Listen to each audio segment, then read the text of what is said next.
Trevor, you have documented 30, and we're sure there are probably more, security risk senators.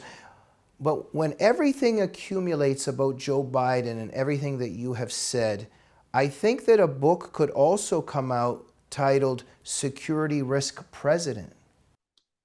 Well, exactly. I just found a document from 2000 today. It's from the BBC.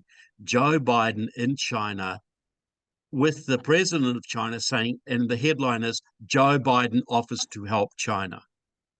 You know, um, Joe Biden, and I've detailed some of this in my other book, White House Reds. Joe Biden was a 29-year-old city councilor in Wilmington, Delaware in 1972, and he decides to run for U.S. Senate against a 4-term incumbent with an 80% approval rating in a state that's never elected a Democrat statewide at that point. He won because he got the backing of a group called the Council for a Livable World. Now, the man who chose him, the man who picked him, was a man called Albert Gore Sr.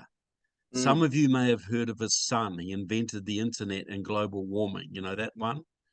Well, Albert Gore Sr. was the president of the Council for a Livable World, but he was also the protege of Armand Hammer, the leading American Soviet agent of the 20th century. So there's a Soviet connection right there. Now, Council for a Livable World was set up by a man called Leo Szilard, a former Hungarian communist who got a job working in the Manhattan Project, making the atomic bomb, and was identified by a former KGB officer as a fully recruited Soviet agent. Now, Leo Szilard set up the Council for a Livable World to recruit senators who would work to destroy the United States military. And they have elected over 250 of them now, including 40 of the currently serving Democratic senators, to work to destroy the US military. Biden has done more to destroy the military than anyone you could think of, and he's still doing it. While Russia and China are building up, he wants to cut our nukes and cut our Navy.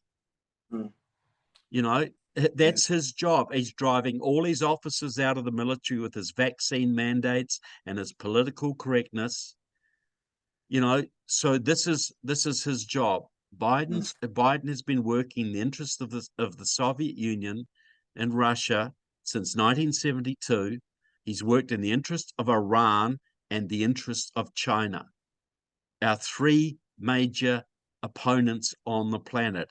He is in all of their pockets. So it's not surprising he wants a new nuclear deal with Iran. Yeah, well, Trevor, I think we just need to be focused on January 6th. Let's not worry about this stuff. And all these guys took selfies in the Capitol building, you know, who were led like lambs to the slaughter by a bunch of Judas goats. Yeah, look, the country is, we are in a communist revolution.